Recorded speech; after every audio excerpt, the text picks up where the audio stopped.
Bernardo Boldrini, 11 anos, sozinho foi até o Ministério Público pedir ajuda. Assassinado no mês passado. Como suspeitos, a madrasta e o pai. A sua morte causou indignação e comoção nacional. Essa tragédia familiar está emitindo um sinal de alerta para o país a respeito da omissão. Um drama que se arrastou por quase 4 anos. Levanta questões sobre como identificar e agir frente a situações de abandono afetivo. Refletir agora sobre essas questões não vai trazer o Bernardo de volta, mas pode e deve despertar um olhar de maior atenção em todos nós, para quem sabe ajudar a preservar a vida de outros Bernardos que estão em risco neste momento. Quem está aqui para conversar conosco é o psicólogo e escritor Alexandre Bez. Tudo bem, Alexandre? Boa tarde, Adriana. Boa tarde, meu querido Leão. Prazer estar aqui no seu programa. Pena que é para falar de um assunto tão triste, não? Um assunto tão desagradável. Como é que você viu essa tragédia, Alexandre? Bom, Adriana, você introduziu muito bem o que eu acho que, claro, infelizmente não temos condição de trazer mais o menino de volta, mas o sofrimento dele, que eu acho que é uma coisa muito apavorante, porque nenhuma criança não iria, ele não tem essa capacidade de criar uma história dessa, iria até o Ministério Público, até os órgãos competentes que ele foi, para falar que ele estava ali sendo maltratado. E acho que essa reclamação dele talvez deveria ser mais levada a sério pelas autoridades que o escutaram, porque tinha ali um propósito, tinha ali um fundamento. Então, eu imagino o terror que essa criança viveu, né, antes realmente do fato principal, infelizmente, ter ocorrido, e o que poderia ter sido feito, talvez uma escuta mais aprimorada ali, um pouco mais de atenção, poderia ter revertido um quadro desse. E eu acho que essa é a grande dica que eu dou aqui para as outras pessoas, né? Prestem atenção nos seus companheiros, prestem atenção nas pessoas que te circundam familiarmente, para que tragédias como esta não se repitam.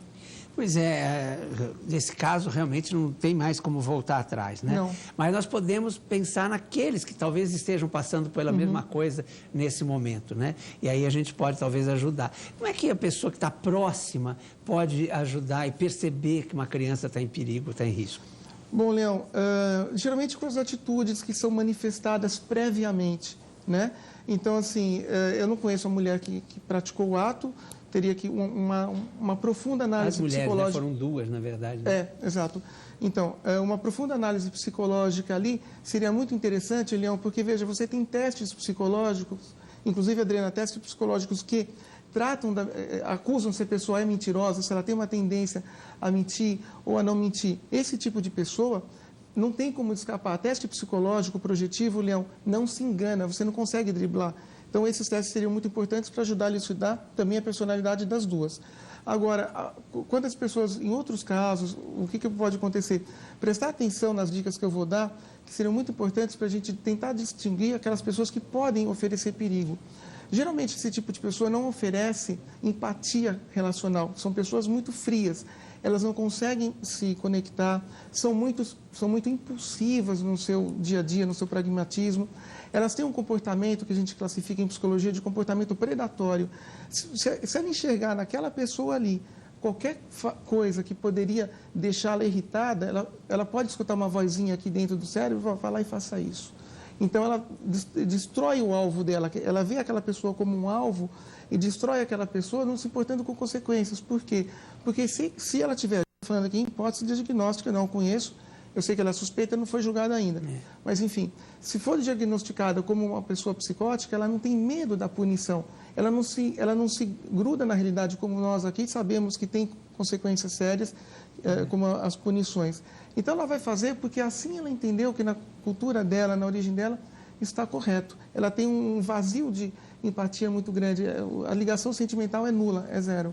Aí, inclusive, a questão da criança também, quer dizer... que é o nosso principal foco. O que a gente pode perceber na criança que ela está pedindo socorro? Bom, no caso dessa criança específica, né, o que acontece? Ele foi lá conversar. Agora, em outras crianças, veja, eu acho que umas dicas clássicas de psicologia que a gente pode estar passando aqui, a diminuição da capacidade do rendimento escolar. Isso é clássico em psicologia. Quando há uma diminuição da capacidade desse desempenho escolar, se a criança não tiver problema na vista, problema de escuta ou qualquer tipo de lesão já cerebral instalada, é uma manifestação comportamental indicando uma possível violência ou um possível maltrato na vida dessa criança. A criança que se isola muito de um momento para o outro, outra dica importante. Então, essa criança era uma criança alegre, era uma criança que brincava. E, de repente, ela se isolou, não quer mais nada. E quando chega aquela pessoa, que acho que é uma terceira dica muito importante, quando chega aquela pessoa que é o agente causador do pânico dessa criança, ela vai mudar o olhar. Ela vai olhar para essa pessoa com medo, com pânico. E aí que compete o quê? Aos outros membros daquela família, olhar para aquela criança e tentar perceber e observar aquele olhar que está diferenciado. O porquê daquela expressão de pânico dessa criança? Qual que foi esse motivo? Acho que essas são as principais. Claro. Tem várias, mas eu sei que o tempo aqui é curto, então a gente tem que falar rápido. Mas essas são as principais dicas que podem aí ser dadas para que ajudem as pessoas a detectarem possíveis casos como estes. Né? O Alexandre, o que impressiona também nesses casos é que ninguém ajudou, seja na escola, seja na justiça. Quando a gente fala em casos de família, a sociedade ainda teme em agir com medo de estar metendo o bedelho, né, o dedo onde não é chamado. Como é que a gente sabe a hora de agir? A hora de agir, Adriana, é justamente numa hora dessa, quando há a necessidade dessa intervenção. É quando o sintoma dessa criança já se torna público, como no caso dela, quando ela foi realmente falar e não teve um crédito. Talvez as pessoas não escutaram, isso que você falou está correto, as pessoas têm medo realmente de opinar na vida alheia, mas quando tem prova suficiente, eu acho que é legal opinar, sim, porque é para o bem de uma criança. A gente está falando de uma criança, uma coisa muito séria. Então, além dessa opinião que tem que ser emitida, olha, está acontecendo isso, vamos averiguar. Foi dado a essa criança também um descrédito, eu entendo desta maneira. E tinha um agravante, aí desculpa te interromper, mas que esse menino, parece que ele demonstrava com os vizinhos, com os pais de amigos e tal, uma necessidade de encontrar um pai e uma mãe nessas outras pessoas. Então, quer dizer, isso era... As pessoas tinham que ter percebido o que isso. O que ela está simbolizando ali? A falta disso em casa, né?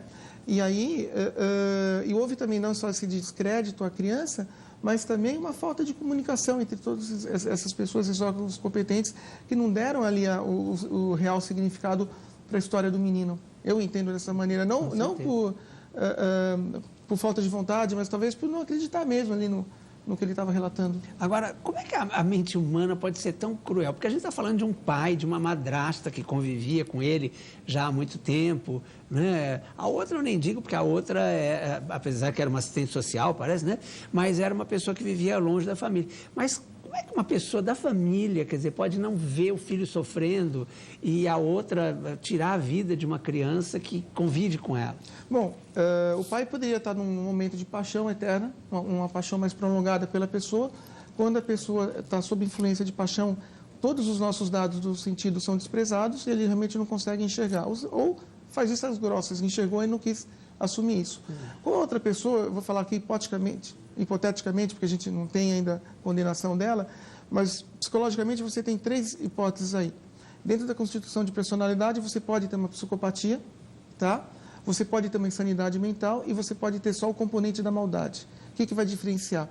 Justamente a ação de uma para outra. Quando a gente está falando em psicopatia, se for o caso dela, e isso pode ser comprovado e corroborado com qualquer teste psicológico, vai mostrar que ela é assim porque a psicopatia o levou. Quando ela escuta, ela tem alucinação auditiva, alucinação visual, ela se deixa levar pelo desejo dela e não impõe limites ali naquele desejo. Ela resolveu matar fulano e tal, ela vai matar. Não é esta moça, é qualquer pessoa, entende? Quando você fala em insanidade mental, que é um termo muito largo usado nos Estados Unidos, em ampla escala, onde os excelentes advogados de defesa usam para tentar reduzir a pena, ou tirar a pessoa de uma pena de morte, jogar ali numa prisão perpétua e tal. A insanidade mental nada mais é do que a união da psicopatia junto com a maldade. Tá? E você tem só o elemento da maldade, sem ter nenhum distúrbio mental especificamente ali instalado, onde essa maldade vai a pessoa fazer aquilo pelo ato de fazer. De repente ela quis destruir o menino porque é uma ofensa que ela queria fazer na própria mãe do menino que já morreu. Tipo, vou acabar com esse menino porque não gosto dele. Ela tem um jeito de não gostar. Há ainda a possibilidade de terem matado também a mãe do menino, né? Parece que alguma coisa assim foi dita no nome, acho que... Aí cabe às autoridades investigar e depois, se você quiser, eu venho aqui falar. Mas, veja, ela pode também querer ter destruído aquela criança com só o componente da maldade, sem ser psicopata. Psicopata seria a loucura para o povo leigo que chama de loucura. Né? Mas, de qualquer jeito, você tem aí, é sugerido algum transtorno mental ou esse sentimento da maldade embutido para você fazer uma situação dessa. Ô, Alexandre, e o estigma da madrasta? Porque normalmente é uma relação difícil. Nossa, o nome madrasta já assusta, né? Especialmente porque você remete, né, aquelas histórias infantis dos personagens americanos, tal, Disney, etc. e tal. É importante entender que há madrastas e madrastas, né?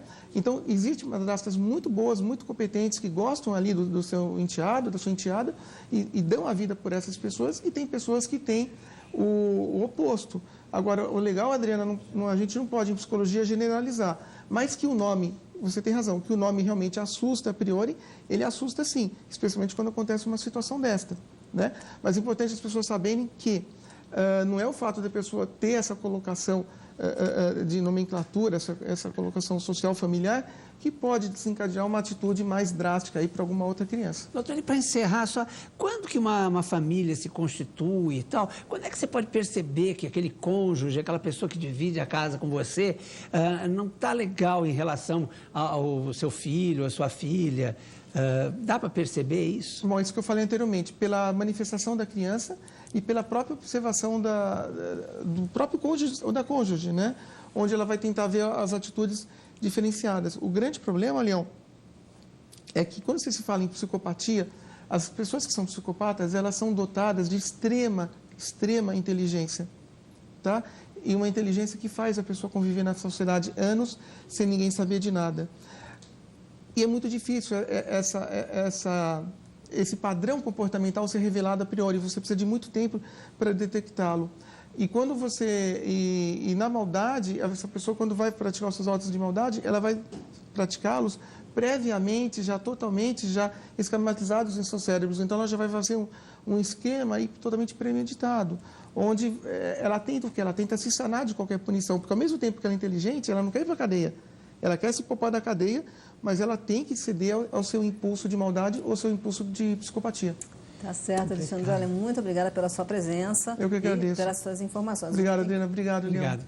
A gente tem que estar sempre prestando atenção, se conectando, vendo o que está acontecendo ao nosso redor.